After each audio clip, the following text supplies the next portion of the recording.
അപ്പോൾ hello guys, പുതിയൊരു വീഡിയോയിലേക്ക് എല്ലാവർക്കും സ്വാഗതം. അപ്പോൾ ഞങ്ങളെ സ്ഥിര ഏരിയയിൽ വന്നിരിക്കുകയാണ് ഗൈസ്. സമയം ഏകദേശം ഒരു 5 മണിയോട് എടുക്കുന്നു.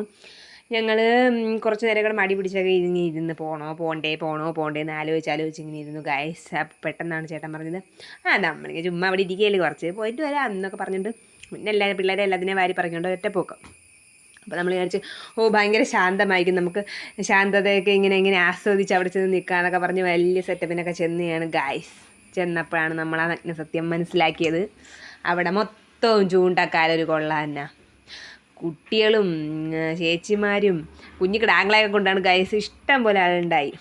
അപ്പോൾ ചേട്ടൻ ഇങ്ങനെ അങ്ങോട്ടൊക്കെ ഒന്ന് നടന്ന് നോക്കാമെന്ന് പറഞ്ഞാൽ ചേട്ടൻ അങ്ങോട്ട് പോയി. അപ്പോൾ തൊട്ടപ്പുറത്തൊരു ചേട്ടൻ പാലത്തുമേ ചൂണ്ടിട്ടുകൊണ്ട് നിൽക്കുകയാണ് കേട്ടോ. അപ്പോൾ കാശിയും കേശും അതിൻ്റെ അടുത്തൊക്കെ പോയി നിൽക്കുക. കണ്ടോ ആ തെങ്ങിൻ്റെ ഇടയിൽ അവിടെയൊക്കെ ആൾക്കാരുണ്ട്, അവിടെയൊക്കെ ആൾക്കാർ ഇരിപ്പുണ്ട്. എല്ലാവരുടെ കയ്യിലും ചൂണ്ടുണ്ട് കേട്ടോ. മറ്റേ കറക്കുന്ന ചൂണ്ടുണ്ടല്ലോ, കാശിക്കും കേശുനും അത് കണ്ടപ്പോൾ ആ ഒരു നാളി തന്നെ. അപ്പോൾ എല്ലായിടത്തും ഇങ്ങനെ ചോദിക്കാനായിട്ടൊക്കെ നടക്കുമായിരുന്നു, കറക്കുന്ന ചൂണ്ട തരോ എന്ന് ചോദിക്കാനൊക്കെ പറഞ്ഞ് ഭയങ്കര ഇതിനൊക്കെ അവിടെ ചെന്ന് നിൽക്കുകയാണ് കേട്ടോ. അങ്ങനെ അവിടെ ചെന്ന് സംസാരിച്ച് ആ ചേട്ടനോട് സംസാരിച്ചുകൊണ്ടിരുന്നപ്പോഴത്തേക്കും ഞങ്ങൾ കൂടെ മീൻ പിടിക്കാൻ ചൂണ്ട തരുമോ എന്ന് ചോദിച്ചപ്പോഴത്തേക്കും ആ ചേട്ടൻ അങ്ങോട്ട് പോകുന്നുണ്ട്. പക്ഷെ ചൂണ്ട എടുക്കാനാണ് പോകേണ്ടതെന്ന് ഞങ്ങൾ അറിഞ്ഞില്ല. അതിൻ്റെ ഇടയിൽ കൂടെ കൊണ്ട് ആട്ടുംകുട്ടികൾ കുറേ ഉണ്ട്, ആട്ടുംകുട്ടിയും തള്ളയും കുഞ്ഞുങ്ങളും ഒക്കെ ഉണ്ട്. അങ്ങനെ ഞങ്ങൾ വിചാരിച്ചു ആ പരിസരത്തൊന്നും ഒരു കുഞ്ഞുങ്ങളും കാണത്തില്ല എന്ന് പറഞ്ഞ് ചെന്നതാണ് കേട്ടോ. പക്ഷേ പണിപ്പാളിപ്പോയി ഗായ്സ്. മൊത്തം എല്ലാ ഏരിയയിലും ഉണ്ട്, ഇഷ്ടം പോലെ ആളുണ്ടായി. അക്കരെ ഇക്കരെയൊക്കെ ഇരിപ്പുണ്ടായി. ഞാൻ പിന്നെ ചൂണ്ടക്കാർ അങ്ങനെ കണ്ടോ, ആ ചേട്ടൻ കണ്ടോ ചൂണ്ട, ചെറിയൊരു ചൂണ്ട കൊണ്ടുവന്ന് ഇരയൊക്കെ കൊടുത്തിട്ട് കൊണ്ടുവന്ന് ഇട്ട് കൊടുത്തു. അങ്കിമോ ഇവിടെ നിന്ന് പിടിക്കുമെന്ന് പറഞ്ഞിട്ട് കൊണ്ടുവന്ന് കൊടുത്തു. അപ്പോൾ കാശി അതൊക്കെ കൊണ്ടുവന്ന് നിൽക്കുക. അപ്പോൾ പക്ഷേ ഞങ്ങൾ ഇങ്ങനെ ആൾക്കാർ ചൂണ്ട ഇടുന്നത് കൊണ്ട് മീൻ കിട്ടുന്നുണ്ടോ ആ നോട്ടം നടന്നോളൂ ഗായ്സ്. വീഡിയോ പിടുത്തമൊന്നും നടന്നില്ല. അപ്പോൾ അതാണ് കാര്യം.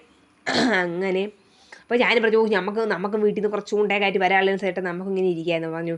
പക്ഷേ ഭയങ്കര ഒഴുക്ക് കേട്ടോ. ആ ഒഴുക്കിൻ്റെ അവിടെ കൊണ്ടുവന്ന് ചൂണ്ടിട്ടാലും കിട്ടുമെന്ന് ചോദിച്ചാൽ എനിക്കറിയാൻ വയ്യ. കിട്ടുമായിരിക്കും, പക്ഷേ ഞങ്ങൾ അവിടെ നിന്നാർക്ക് ആ പരിസരത്ത് നിന്ന് ആർക്കും മീൻ കിട്ടിയതായിട്ട് ഞാൻ കണ്ടില്ല കേട്ടോ. ഭയങ്കര ഒഴുക്ക് ഒരു അധികം ഒഴുക്കുള്ള സ്ഥലത്ത് ചൂണ്ടിട്ടാൽ കിട്ടുമെന്ന് വെച്ചാൽ എനിക്കറിയാൻ പാടില്ല.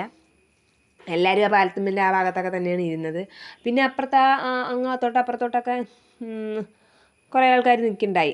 കുറച്ച് കഴിഞ്ഞപ്പോഴത്തേക്ക് ചേട്ടാ അഞ്ഞോട്ട് ഞാൻ ഒന്ന് ഇട്ട് നോക്കണം എന്ന് പറഞ്ഞിട്ട് കാശിയുടെ കയ്യിൽ നിന്ന് ചൂണ്ട മേടിച്ചിട്ടുണ്ടിരിക്കണം. അവന് നാണം അവൻ്റെ മുഖം കണ്ടോ.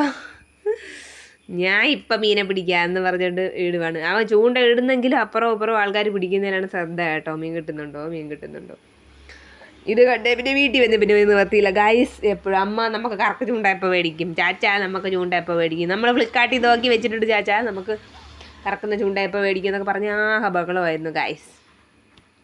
പിന്നെ ഒരു വിധത്തിൽ ഒപ്പിച്ച് 2 പേർക്കും ഒരേ കുഞ്ഞ് ചൂണ്ട മേടിച്ച് തരാം എന്നൊക്കെ പറയുണ്ടായി. അങ്ങനെ ചാച്ചൻ്റെ പരിപാട് അത് ചാച്ച മേടിച്ചോടൊക്കെ കൊടുക്കാതെ പറഞ്ഞാൽ കൊടുക്കുമായിരിക്കും. കൊടുക്കും വരെ അവന്മാർ ശല്യം ചെയ്തുകൊണ്ടിരിക്കും. പിന്നെ അത് കഴിഞ്ഞ് വീണ്ടും കാശി മേടിച്ചു. ഇങ്ങോട്ട് താടാ പൊട്ടാ ഞാൻ പിടിക്കാമെന്നൊക്കെ പറഞ്ഞിട്ട് അവൻ്റെ കയ്യിൽ നിന്ന് വീണ്ടും ചൂണ്ട മേടിച്ച് അവൻ ഇട്ടുകൊണ്ട് നിൽക്കുക കേട്ടോ വെള്ളത്തുമ്മേ. അപ്പോൾ നോക്കിയപ്പോൾ അപ്പുറത്ത് നിന്ന് ആട്ടിൻകുട്ടികളെല്ലാം കൂടി അവരവരെ വീട്ടിലേക്ക് പോകാനുള്ള തത്രപ്പാടിലാണെന്ന് തോന്നുന്നു. അവരിങ്ങനെ പോകണ്ട, അതിൻ്റെ പുറം ചൊറിയുന്നുണ്ടെന്ന് പറഞ്ഞിട്ട് ചൊറിയുമ്പോഴല്ലേ അവരിങ്ങനെ ഇട്ട് പുറമിട്ട് വരയ്ക്കുന്നത് ഇങ്ങനെ ഇങ്ങോട്ട്. അപ്പോൾ കാശും കേശും പറയും, അമ്മ നമ്മൾ തൊടട്ടാ അമ്മ എന്ന് എൻ്റെ അടുത്ത് ചോദിച്ചു. പക്ഷേ ഞാൻ പറഞ്ഞു വേണ്ട, പറയാൻ പറ്റില്ല, അഥവാ കുത്ത് കിട്ടിയാലെന്ന് പേടിച്ചതുകൊണ്ട് ഞാൻ പറഞ്ഞു തൊടണ്ടാന്ന്. ഇത്രയൊക്കെ ഗൈസ്. നിങ്ങൾക്ക് വീഡിയോ ഇഷ്ടമെങ്കിൽ ലൈക്ക് ചെയ്യുക. ആരും എൻ്റെ ചാനൽ സബ്സ്ക്രൈബ് ചെയ്തില്ലെങ്കിൽ ജസ്റ്റ് ഒന്ന് സബ്സ്ക്രൈബ് ചെയ്ത് സപ്പോർട്ട് ചെയ്യുക, കമൻറ്റൊക്കെ ഇടുക. ഓക്കെ, അപ്പോൾ ഇന്നത്തെ വീഡിയോ ഇത്രയേ ഉള്ളൂ. അപ്പോൾ വീണ്ടും പുതിയൊരു വീഡിയോ ആയിട്ട് കാണും വരെ tata bye bye, see U.